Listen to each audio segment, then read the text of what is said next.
शिवस्वराज्य युवा प्रतिष्ठान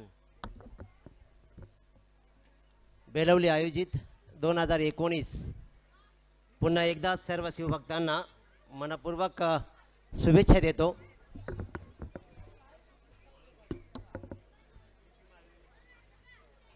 मला माहिती आहे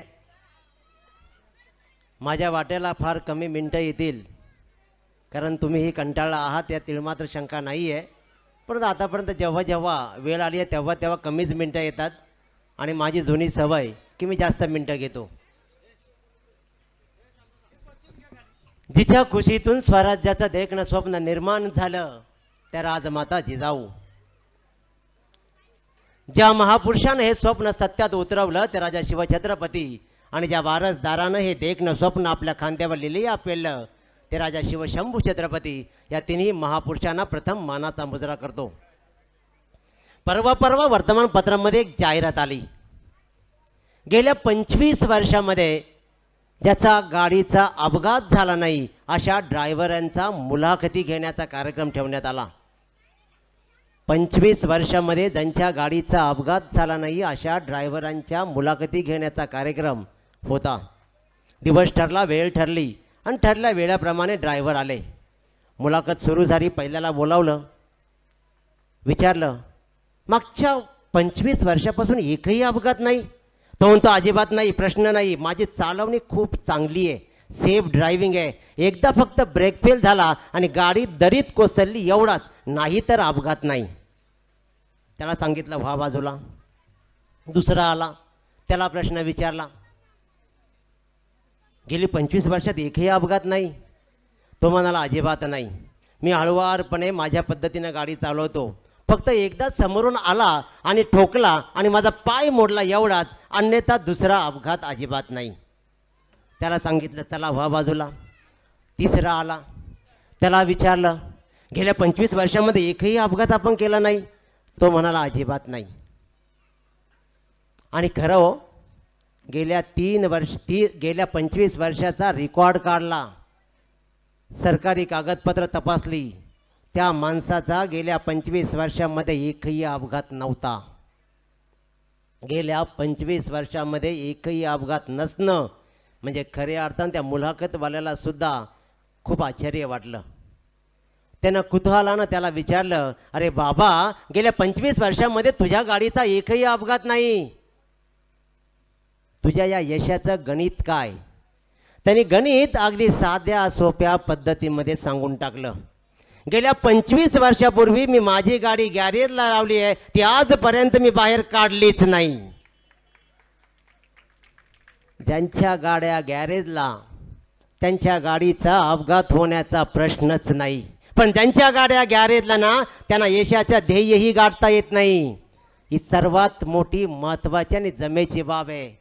आपल्या गाड्या रस्त्यावर येणं गरजेचं आहे, गाड्या आल्या पाहिजेत आणि गाड्या आल्यानंतर त्या रस्त्यावरचे खड्डे, गतिरोधक, ऊन वारा पाऊस यांचा संघर्ष ज्याला सोसणं जमलं ना त्यांनी यशाची उंची गाठली। त्याचा संघर्ष मोठा, त्या माणसाच्या यशाची उंचीही मोठी असते। अरे 50 वर्ष आयुष्य लाभलेला माझ्या राजाचं जर इतिहास काढला तर त्या माणसाच्या संघर्षाच्या व्याप्ती एवढी होती, ती व्याप्ती एवढी होती की चंद्र सूर्य राहतील तोपर्यंत छत्रपती शिवाजी महाराज तुमच्या आमच्या काळजामध्ये सदैव जिवंत राहतील। आज आपण ज्या मातीमध्ये उभे आहोत ना, त्या मातीनं देवगिरीचं 700 वर्षापूर्वीचं ऐश्वर्य संपन्न बिलोरी साम्राज्य पाहिलंय आणि आज त्या मातीमध्ये तुम्ही आम्ही शिवजयंती साजरी करतो, ही फार मोठी जमेची गोष्ट आहे। जयंत्या कुणाच्या साजऱ्या होतात, पुण्यतिथ्या कुणाच्या साजऱ्या होतात? आपल्यापैकी वारलेल्यांच्या किती लोकांच्या जयंत्या आपण साजऱ्या केल्या?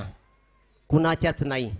पुण्यतिथी आपण आपल्या माणसांच्या करतो, पण विचारा त्या पुण्यतिथी साजऱ्या करणाऱ्यांना, एक हार एक नारळ, परवडलं तर पेढे। 8 वाजता नारळ फोडायचा, 8:30 वाजता दुटीवर निघून जायचं, पुण्यतिथी समाप्त। त्यांच्या जयंत्या पुण्यतिथ्या का साजऱ्या होतात?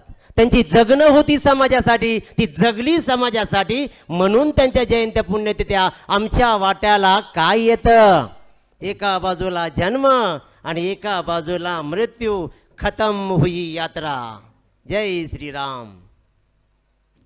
ज्यांचा संघर्ष मोठा त्यांच्या यशाची उंची मोठी, म्हणून खऱ्या अर्थानं आपण ज्या राजाला का पुजतोय, आपण ज्या मातीमध्ये राहतो तो ती माती कशी आहे, आम्ही ज्या महाराष्ट्रामध्ये राहतो तो महाराष्ट्र कसं आहे. अरे महाराष्ट्र म्हणजे मराठी मातीचा, मावळ मातीचा महाराष्ट्र, मराठी मनांचा मावळ मातीचा महाराष्ट्र, शक्तीच्या ऐल तीराचा, भक्तीच्या पैल तीराचा महाराष्ट्र, माती धुमसणाऱ्या तेजोमय रक्तिल्या कुमकुम करंडकाचा धगधगता इतिहास उरात घेऊन पेटणारा महाराष्ट्र, पोलादी छातीतील जीवाला पेटवणारा महाराष्ट्र. गरजा महाराष्ट्र म्हणत स्वाभिमानी मराठ्यांचा अभिमान ज्वलंत आणि जिवंत ठेवणाऱ्या आणि जगदंब पोत उरात घोंगावणाऱ्या त्या वादळाचा माझ्या शिवरायांचा महाराष्ट्र. पण हाच महाराष्ट्र पौडला होता निश्चित ग्लानी आल्यासारखा. नव्हता शिवधर्माचा अभिमान की नव्हता कसलाच स्वाभिमान. यवनांच्या त्रासाला खऱ्या अर्थानं माणूस कंटाळला होता. अरे 5 सुलतानी सत्ता महाराष्ट्राच्या उरावर थया नाचत होत्या. मंदिरा लुटली जात होती. लुटलं जाईल म्हणून पोटची पोर तर सोडा, पण धान्याच्या बियांना आणि गवताच्या पात्यांनाही उगवण्याची भीती वाटायची. वासुदेवाची भूपाळी आणि संतांची कवनं आता महाराष्ट्रात घुमत नव्हती. वासरांच्या गायींचा अंबरडा आता कानावर ऐकू येत नव्हता. मोगलांच्या घोडांच्या टापांचा आवाज ऐकून जनता घाबरून जायची आणि घरात बसून राहायची. अरे कष्ट करावे पण पोट भरू नये, शेती पिकवावी पण कणगी मात्र बादशाची भरावी. दिवसा आढवल्या आया बहिणींच्या आबरू लुटल्या जायच्या. दिवसा आढवल्या मुलींचे लिलाव व्हायचे. स्वराज्य म्हणजे काय, स्वतंत्र म्हणजे काय हे विसरून गेलेला समाज पुन्हा एकदा देव अवताराची वाट पाहत होता. ज्या वेळेला पृथ्वीवरती पाप झाले त्या वेळेला देवांनी रूप घेऊन आले. त्या रूपाचीच प्रत्येक जण वाट पाहत होतं. आणि खऱ्या अर्थानं फाल्गुन वद्य तृतीया शक्य 1551 म्हणजे 19 फेब्रुवारी 1630 रोजी मासाहेब जिजाऊ आणि शहाजीराजे यांच्या संसार रूपी वेळीवर म्हणजे शिवनेरीवर एक सूर्यफूल जन्माला आलं. अरे हा सूर्यफूलच, तीच सूर्याची दाहकता आणि फुलाची तेजस्विता घेऊन जन्माला आलेला हाच दिवा नंतर सह्याद्रीचा छावा झाला. आणि याच छावानं निर्माण केलं मराठ्यांचं राज्य. मराठ्यांचा प्रत्येक अश्रू तिने डोळ्यात साठवला होता. देऊन तेजेस अश्रू भवानी मातेस तिने मराठ्यांचा धनी मागितला होता. मराठ्यांचा धनी जन्माला येण्यापूर्वी आपल्या मुलाला राष्ट्राला अर्पण करणारी पहिली माय म्हणून आजही आपल्याला मासाहेब जिजाऊंचाच आधार घ्यावा लागतो. नाहीतर मग आजकालच्या आया आपण पाहतो, मुलगा शाळेच्या ट्रिपला चालला असेल तर त्याला गाडीजवळ घेऊन जातात, गाडीमध्ये बसवतात, मध्ये बस बाळा. विचारलं मध्ये का? नाही, पुढून कोणी ठोकला तरी तू सेफ, मागून कोणी ठोकला तरी तू सेफ. अरे जिथं मुलं जगण्यासाठी उभी केली जातात ना तिथं मुलं लवकर मरतात, पण जिथं मुलं मरण्यासाठी उभी केलीत ना तिथं मुलं मेली तरी पुरून उरतात. हा इतिहास आहे आपल्या महाराष्ट्राचा. आणि तोच इतिहास छत्रपती शिवाजी महाराजांच्या या माऊलीनं जागवला. म्हणून नेहमी सांगतो, अंधार होत चाललाय, दिवा पाहिजे. अंधार अंधार निरनिराळ्या प्रकारचा अंधार होत चाललाय, दिवा पाहिजे. या महाराष्ट्राच्या मातीला त्या जिजाऊचा शिवा पाहिजे. त्या अरे तुम्ही काय करणार? पहिल्या वर्षीप्रमाणे रानाच्या पाठकबाई तुझ्यात जीव रंगला, काहे दिया परदेश. माझ्या नवऱ्याची बायको माझी या प्रियाला प्रीत कलेना आणि तुझ्या वाचून कर्मेना. साज भी कभी बहुती अशा वाह्यात सिरियलमध्ये तुम्ही जर टाइमपास करू लागला तर तुमच्या पोटी कसा जन्माला येईल शिवाजी? शिवाजी जन्माला येण्यासाठी आज आत्ता गरज आहे पहिल्यांदा मासाहेब जिजाऊ जन्माला येणं. कारण शिवाजी घडतो ना तो मासाहेबांच्या आदर्शानंच. तो आदर्श घालण्यासाठी तुम्हाला पहिल्यांदा मासाहेब जिजाऊंना जन्माला घालावं लागेल. आजची महाराष्ट्राची परिस्थिती पाहतोय आपण, खूप कमी वेळ आहे. कमी वेळामध्ये जेवढं काही पोचवता येईल ते पोचवण्याचं काम करतो. छत्रपती शिवाजी महाराजांनी स्वराज्य जरूर निर्माण केलं, ते राज्य निर्माण केलं, ते राज्याचं नाव शिवराज्य नाही ठेवलं. आपल्या दुकानाला नाव असतं रमेश स्टेशनरी, आपल्या गाडीवरती मुलांची नावं. आपण कोणताही काम चालू केला, हे एंटरप्राइजेस, ते एंटरप्राइजेस, असं तसं प्रत्येक ठिकाणी मी येतो आणि त्या मीच्याच मुळे खऱ्या अर्थानं खरा गोंधळ झालाय. परंतु शिवराजांनी काय केलं तर स्वराज्य निर्माण केलं. प्रत्येकाच्या मनापर्यंत पोचला माझा राजा आणि सांगितलं हे राज्य तुझं आहे, हे राज्य सर्वांचे अवघ्यानी ते रक्षावे, हे ओपनली सांगितलं. आणि मग प्रत्येकाला वाटायला लागलं हे राज्य आहे ना माझं आहे, माझं, मलाच उभं करावं लागेल, मलाच लढावं लागेल, तरच हे शिवराज्य निर्माण होईल, हे स्वराज्य निर्माण होईल. ही काळजामध्ये त्या माणसानं हात घातला. प्रत्येकाला सांगितलं माझं राज्य म्हणून नका येऊ, अजिबात नका येऊ, तुझं राज्य आहे म्हणून ये. तुला जर वाटत असेल की तुझ्या आया बहिणी सुरक्षित राहाव्या, तुझी मुलं जगावी आणि तुझे चांगले दिवस पाहायचं असेल तर ये. आणि अशा खुनांनी खऱ्या अर्थानं मग एक एक माणसं यायला लागली.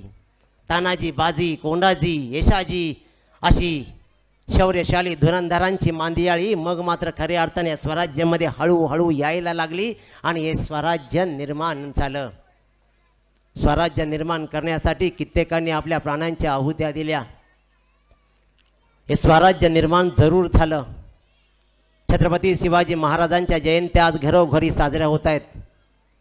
परंतु ज्याप्रमाणे 26 जानेवारी आणि 15 ऑगस्टच्या दिवशी आपण शाळेमध्ये जाऊन भाषणं ठोकतो, 4 बाता मारतो आणि 1 तासामध्ये चॉकलेट घेऊन घरी येतो आणि त्याच्यानंतर मात्र हा कार्यक्रम संपतो, तो डायरेक्ट पुढच्या 26 जानेवारीलाच. अशा प्रकारच्या शिवजयंत्या साजऱ्या व्हायला नको. छत्रपती शिवाजी महाराजांनी तुमचं भविष्य जाणलं होतं, तुम्ही निदान त्यांचा इतिहास तरी विसरू नका, वाचलं पाहिजे. पुस्तकानं मस्तक सुधारतं आणि सुधारलेलं मस्तक कधीही कुणाच्या पुढे नतमस्तक होत नाही. अपार शौर्याच्या कथा इतिहासाच्या पानापानावर आणि इतिहासातील माणसांच्या मनावर तुम्हाला सापडतील, म्हणून वाचलं पाहिजे.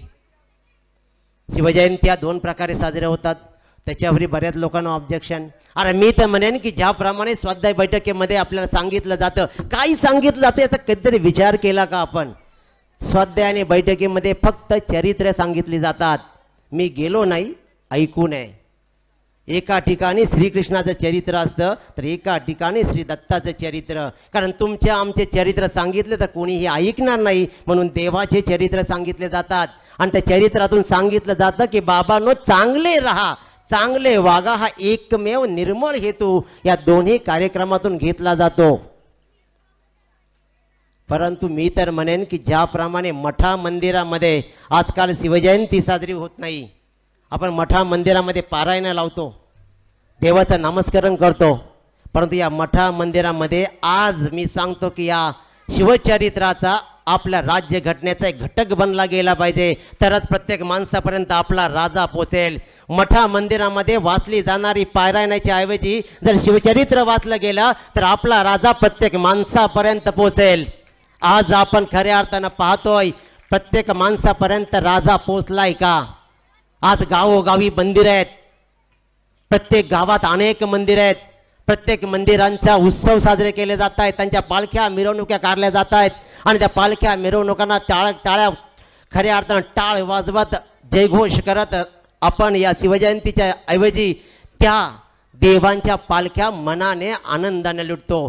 परंतु शिवजयंतीची पालखी ज्या दिवशी येईल त्या दिवशी मात्र खूप कमी लोकांचा प्रवास त्या शिवजयंतीच्या पालखीमध्ये दिसावा, यासारखं दुर्भाग्य आणखीन काही नाही. आणि तुमचा हा राजा होता ना, म्हणूनच तुम्ही हे मंदिर आज पाहताय.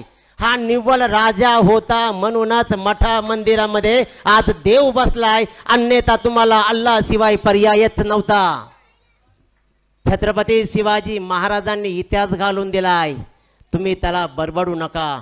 फॅशनच्या आणि संस्कृतीच्या नावाखाली मी नेहमी सांगतो मित्रांनो, मुलाच्या जन्मा अगोदर आयांनी गर्भसंस्काराचे पुस्तकं वाचावीत आणि जन्मानंतर मुलाच्या त्याला संस्कृतीचे संस्कार द्यावेत.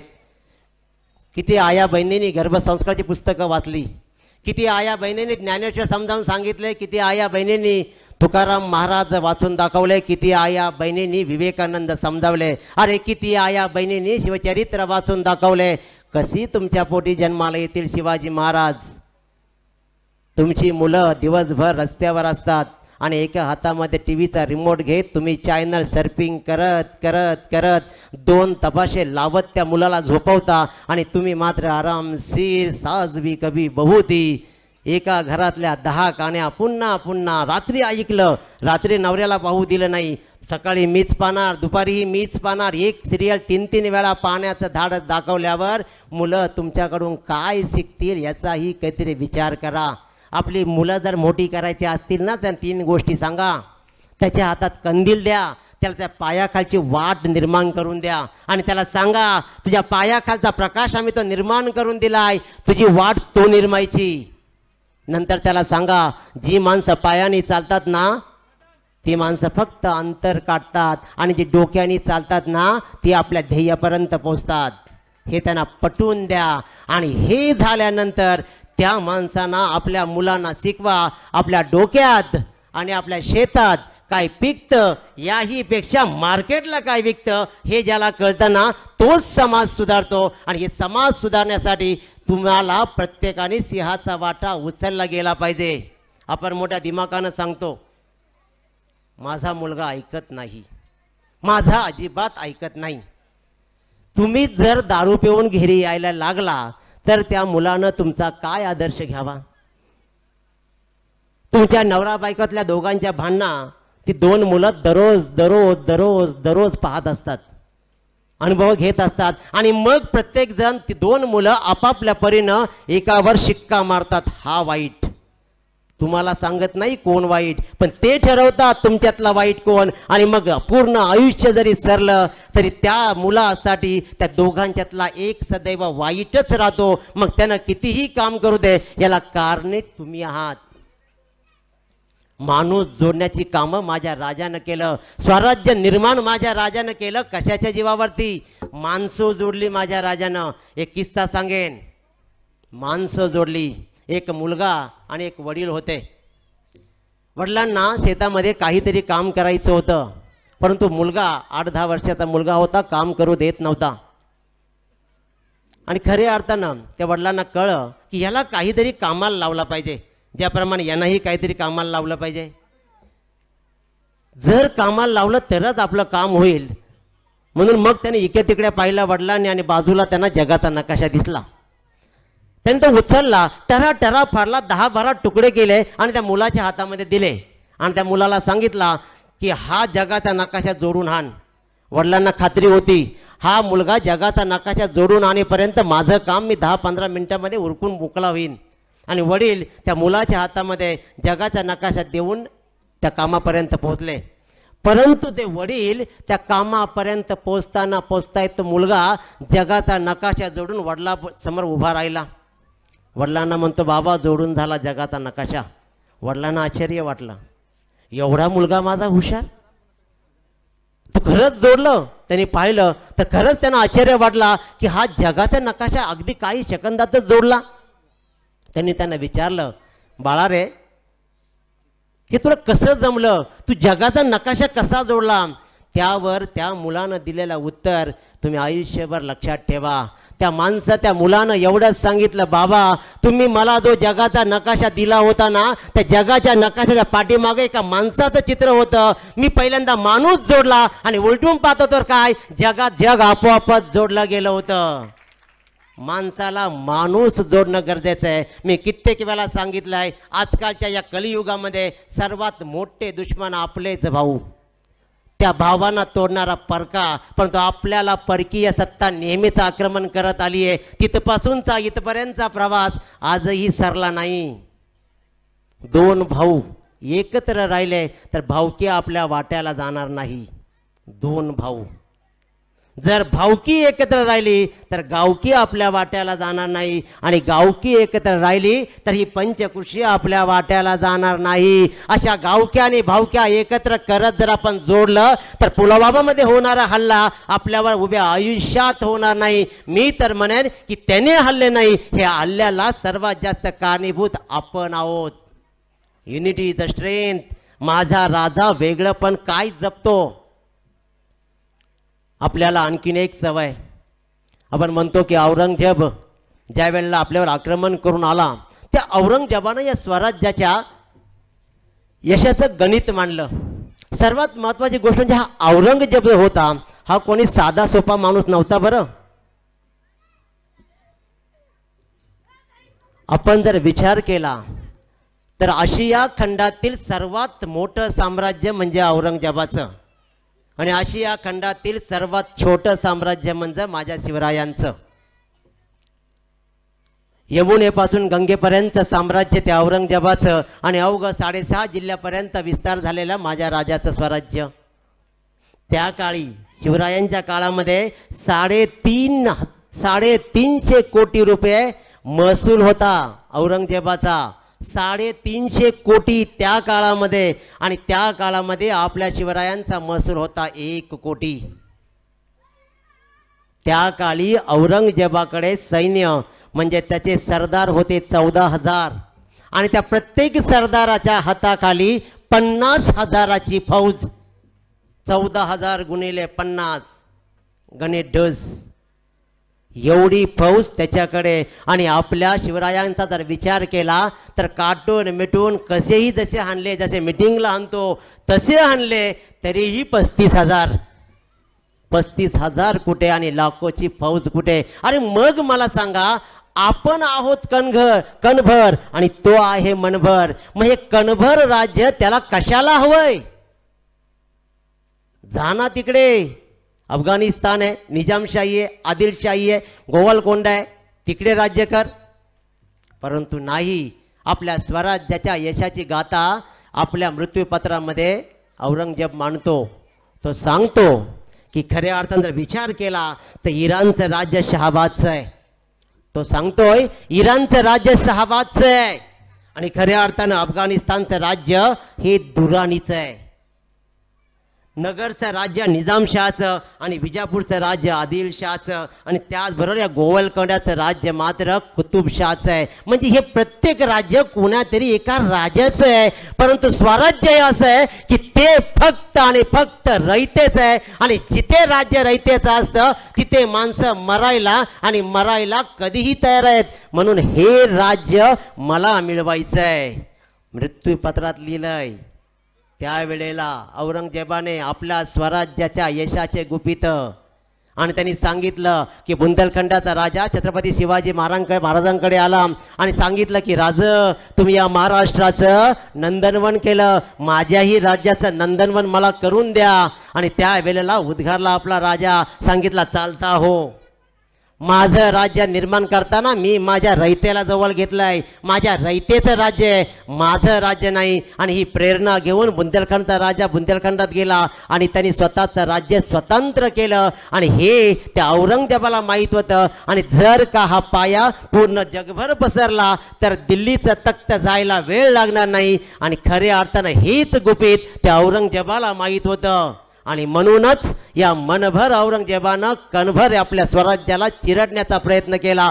परंतु हयातीतली 36 वर्ष त्यानं इथे घालवली. स्वराज्य काही मिळवता आलं नाही. एकीचं बळ, युनिटी इज द स्ट्रेंथ. काय होतं याची गुपित? खऱ्या अर्थानं ज्या वेळेला आपण विचार करतो आपल्या स्वराज्याचा, छत्रपती शिवाजी महाराजांचा, आपल्या नेहमीच एक उपेक्षित राहिलो आपण. आपल्याला आपल्या माणसांचा हेवा कधीच वाटत नाही. नवऱ्याने कितीही चांगलं करू दे, बायकांना कौतुक कधीच नसतं. बायकांनी जेवण कितीही सुंदर करू दे, नवऱ्यांना त्याची आवड नसते. आपापसातले वैर सदैव राहतात. त्याचप्रमाणे इतिहास साक्षी आहे. छत्रपती शिवाजी महाराज त्यांचा विचार केला तर आजही व्हिएतनाम नावाचं एक छोटंसं राज्य आहे.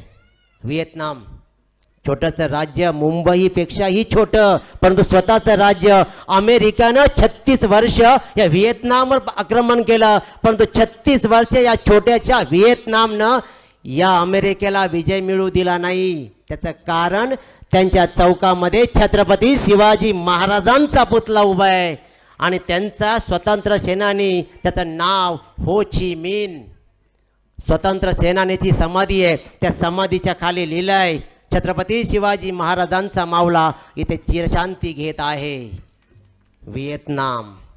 अमेरिकेच्या बोस्टन युनिव्हर्सिटीमध्ये 100 मार्काचा प्रश्न आहे, 100 मार्काचा पेपर. शिवाजी द मॅनेजमेंट गुरु. अमेरिकेत. एवढंच काय, आपला दुश्मन पाकिस्तान. एक पूर्ण धडा आहे राजा कसा असावा त्यांच्या पुस्तकात.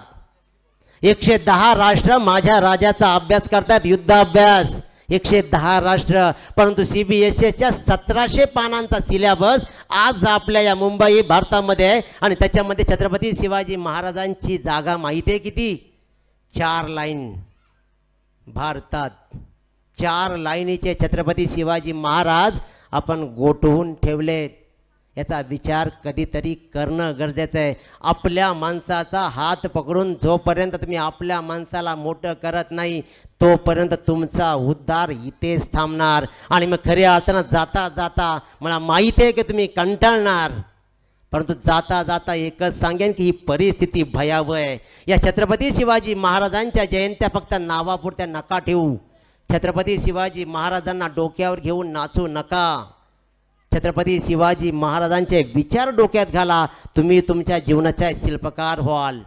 आणि मग कधी कधी वाटतं, राज ज्या सीतापीनं तुम्ही चकमा दिला सिद्धीला पन्हाळगडावर, राज ज्या सीतापीनं तुम्ही चकमा दिला सिद्धीला पन्हाळगडावर, आज त्याच पन्हाळगडाच्या पायथ्याशी तुमचेच मावळे नाचवतायत, नाचवतायत आणि नागवतायत कल्याणच्या सुभेदारांच्या सुना राजरोस राज. तुमचे बाजी मोरारबाजी तानाजी आता बोलू लागलेत पितुरांच्या भाषा. तानाजी बाजी मोरारबाजी बोलू लागलेत पितुरांच्या भाषा. अरे डोळ्यांसमोर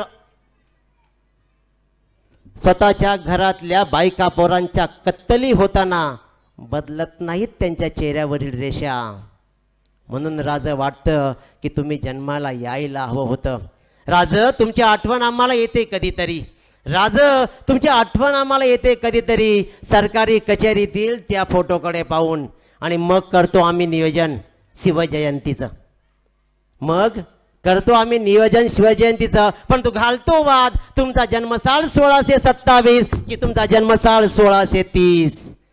नशीब राज आजकाल तुम्ही या महाराष्ट्रामध्ये 3-3दा जन्माला येताय. राज तुम्ही या महाराष्ट्रामध्ये आजकाल 3-3दा जन्माला येताय. नशीब तुम्ही जन्माला आला होता की नव्हता अजून हा वाद सुरू नाही झाला. म्हणून राज वाटतं तुम्ही जन्माला यायला हवा होतात, परंतु ही परिस्थिती बघितल्यावर वाटतं राज तुम्ही जन्माला नाही आला तेच बरं. पण तरीही राहत नाही. पुन्हा वाटतं राज तुम्ही जन्माला यायला हवा होतात, परंतु राज तुम्ही जर जन्माला आलात तर पुन्हा स्वराज्याच्या कामी लागणार, पुन्हा गडकिल्ले घ्यायच्या मागे लागणार. परंतु राज आता गडकिल्ले घेऊन फायदा काय? त्यासाठी तुम्हाला आता सुरक्षित मतदारसंघ शोधावा लागणार. आणि राज आता सुरक्षित मतदारसंघ राहिलेत कुठं? त्यासाठी तुम्हाला पक्षश्रेष्ठींच्या पायावर पडावं लागणार. परंतु आग्र्याच्या भेटीत मागच्या रांगेत उभं केलं म्हणून बाणेदारपणे दरबार त्यागणार तुम्ही पक्षश्रेष्ठींच्या पायावर पडणार कसं? आणि मग म्हणणार जोपर्यंत तानाजी बाजी मोरारबाजी माझ्या सोबत आहेत तोपर्यंत मला पक्षाची गरज नाही, अपक्ष म्हणून उभा राहणार. परंतु राज तुमचा तानाजी बाजी मोरारबाजी तरी कुठे आता पहिल्यासारखे राहिलेत. सकाळी एकीकडे, दुपारी दुसरीकडे आणि संध्याकाळी जेवणाला वरीला तिसरीकडे. आणि सर्वात महत्त्वाची गोष्ट दुसऱ्या दिवशी अपक्ष म्हणून त्याचाच अर्ज असतो राज. आणि मग तुम्ही म्हणणार अरे नसू दे तानाजी, नसू दे बाजी, नसू दे मोरारबाजी, लढू या रयतेसाठी, झगडू या जनतेसाठी, करू पुन्हा काहीतरी या प्रजेसाठी. परंतु राज पैसे घेऊन देह विकणारी बाई आणि पैसे घेऊन मत टाकणारी जनता यात आता फरक उरलाय तरी कुठं राज? उरलाय तरी कुठं? म्हणून म्हणतं राज जर जन्माला यायचंच असेल तर एक काम करा, येताना माँसाहेब जिजाऊंना घेऊन या. कारण जिजाऊ ज्या ज्या घरात जिजाऊ दिसेल ना त्या त्या अंगणात तुम्हाला शिवाजी दिसतील. म्हणून येताना जिजाऊंना घेऊन या.